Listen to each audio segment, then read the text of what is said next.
Selamat pagi Bapak Ibu, jemaat yang terkasih dalam Tuhan Yesus Kristus dan anak-anakku sekalian. Salam kasih dalam Tuhan Yesus Kristus. Kembali kita bertemu di dalam persekutuan doa hari Rabu pagi.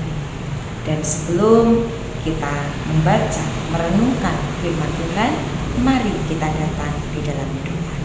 Mari kita berdoa. Tuhan Allah Bapa kami yang bertata dalam kerajaan surga mulia, mengucapkan segala puji dan syukur terima kasih untuk kebaikan Tuhan di dalam kehidupan kami. Pagi ini kami boleh bangun, kami boleh merasakan sehat, kuat, semuanya karena anugerah.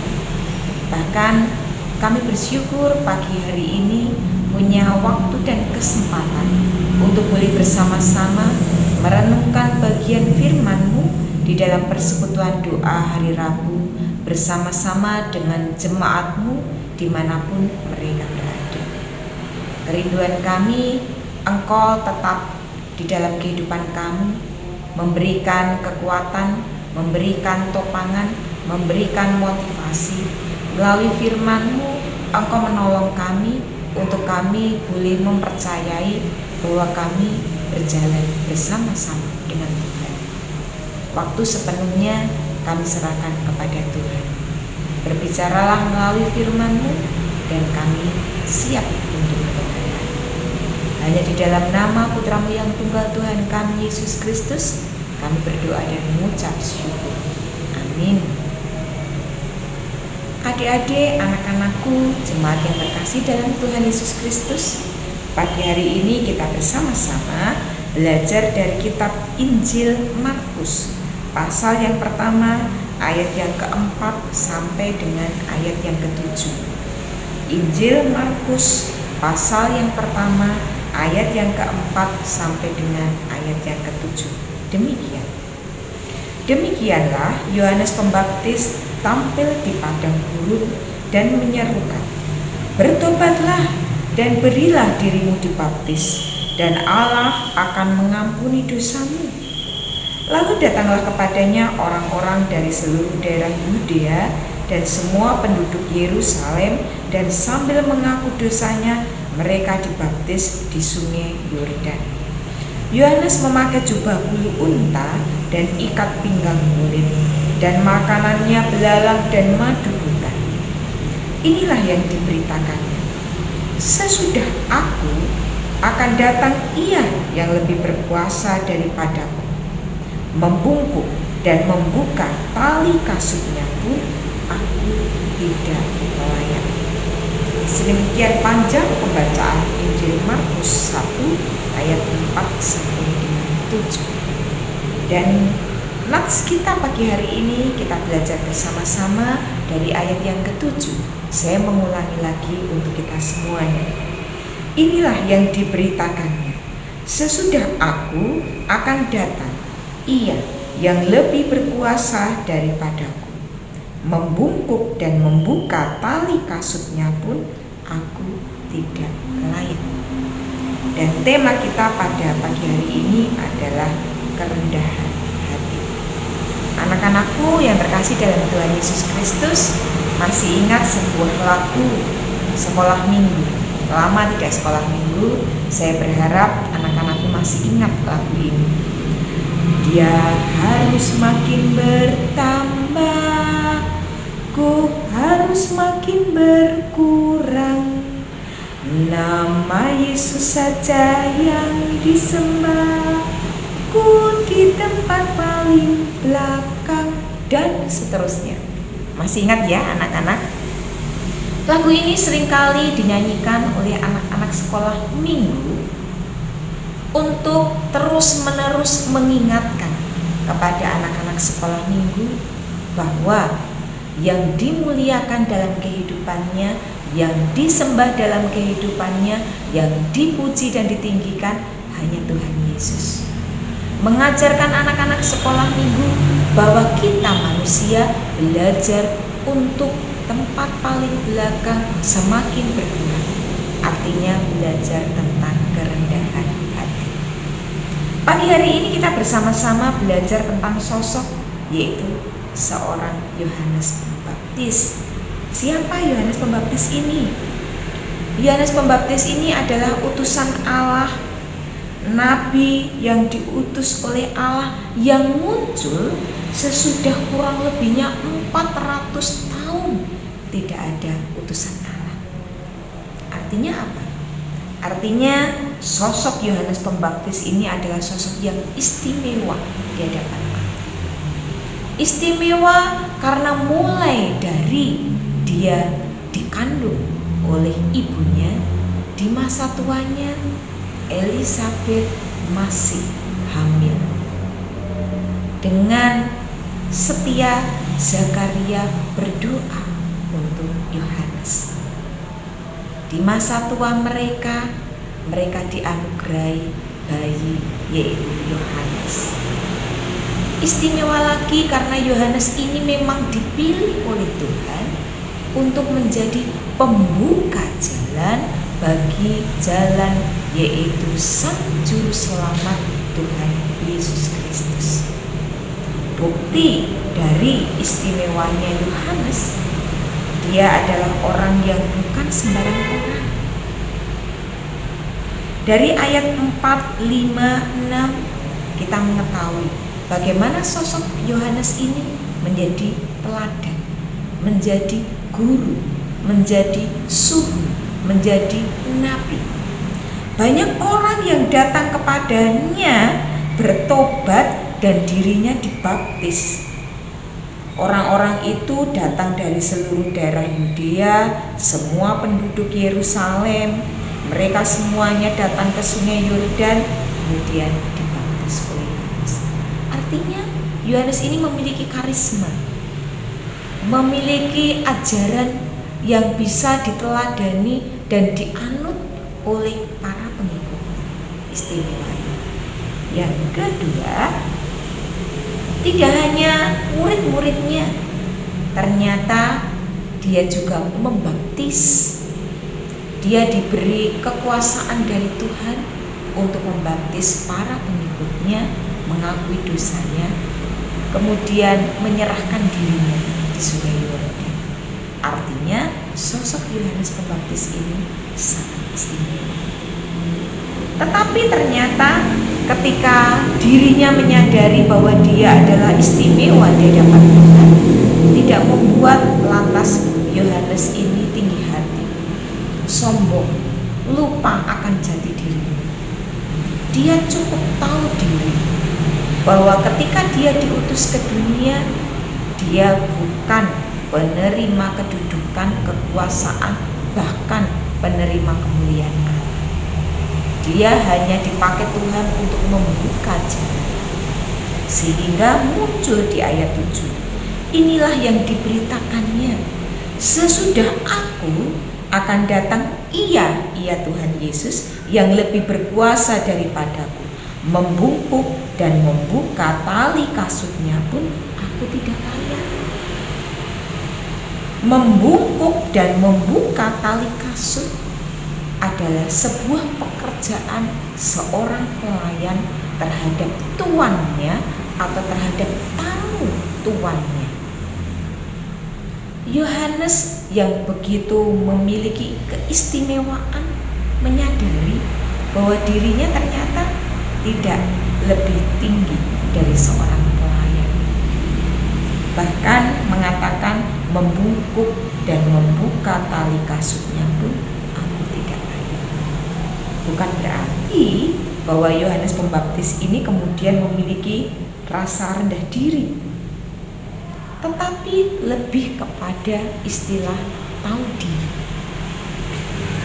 Bapak, Ibu, jemaat yang terkasih serta anak-anakku sekalian, tidak sepantasnya kita itu merebut kemuliaan Allah, tidak sepantasnya kita merebut kedudukan Allah terhadap hal-hal lahiriah yang ada pada kita. Apa contohnya? Ketika Bapak, Ibu, anak-anakku sekalian mungkin melihat tayangan YouTube, melihat tayangan televisi, melihat tayangan apapun di media sosial, yang menunjukkan misalnya ibadah kesembuhan ilahi. Di sana ada banyak orang dibawa berbondong-bondong ke atas mimbar. Kemudian para pelayan-pelayan Tuhan ini mengatakan, dalam nama Tuhan Yesus, hai kau setan-setan, pergilah dari tubuh si sakit. Dalam nama Yesus, aku katakan kau sembuh dari sakit.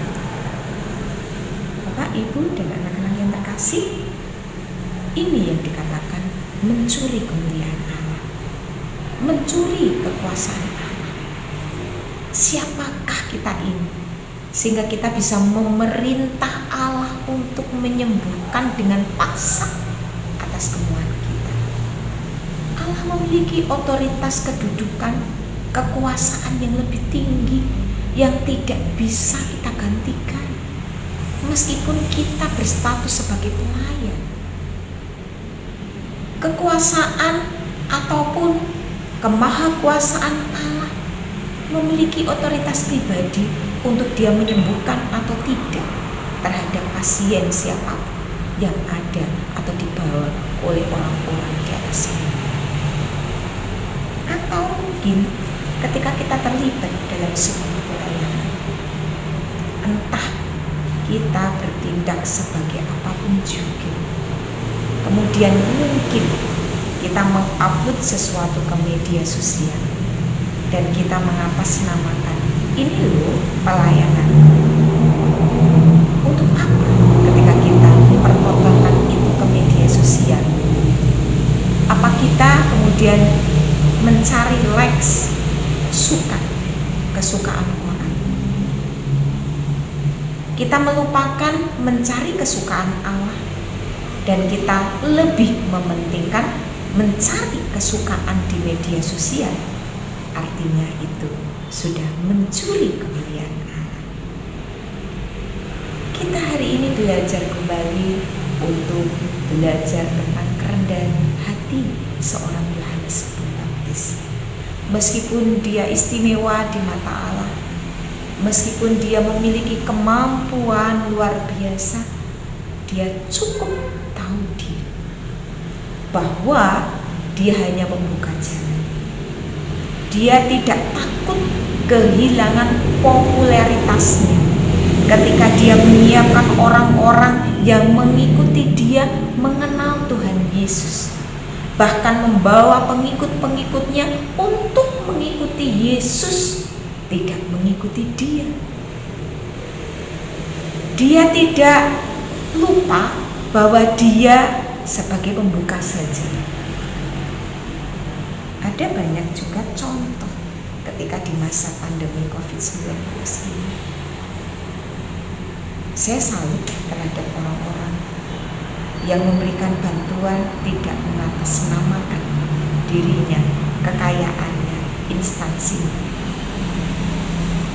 Orang lain tidak mengetahui siapa yang memberi bantuan, NN. Tetapi cukup berkat yang dia terima, dia bagikan kepada orang lain dan orang lain menerima berkat. Dia tahu diri bahwa dia hanya sebagai saluran berkat. Tetapi ada banyak orang yang mencuri kemuliaan Tuhan. Dia membagikan setiap berkat dari Tuhan, mengatasnamakan Tuhan, tetapi dia mencuri kemuliaan Tuhan. Di dalam bantuannya, dia mengatasnamakan dirinya, mengatasnamakan lembaganya, atau mungkin partai. Supaya apa? Supaya mendapat kesukaan, supaya mendapat like, supaya mendapatkan kehormatan. Dia lupa bahwa segala sesuatunya itu berasal dari Tuhan. Mari pagi hari ini kita kembali belajar seperti sikap diri Yohanes, bersedia mengakui bahwa kita tidak lebih penting dari Allah. Urusan-urusan kita dan kepentingan kita tidak lebih penting dari Allah. Mari kita belajar untuk rendah hati dan tahu diri, menghormati Allah, tunduk dan mudah diperintah Allah, dan dalam hal apapun, dalam segala apapun, menempatkan Allah sebagai sesuatu yang di atas kepentingan kita. Jangan sampai kemudian kita menempatkan Allah di bawah kepentingan kita, tetapi kita belajar untuk menempatkan Allah menjadi sesuatu yang paling penting dalam kehidupan kita. Sehingga lalu sekolah minggu tadi, dia harus semakin bertambah, ku harus semakin berkurang. Nama Yesus saja yang disembah, ku berada di tempat paling belakang. Tidak penting saya tidak disukai orang, tidak penting saya tidak dihargai orang, tetapi yang lebih penting ketika kehidupan kita, melalui kehidupan kita, banyak orang kemudian mengenal Tuhan, menyembah Tuhan. Karena itu pelajaran buat kita untuk merendahkan diri. Amin.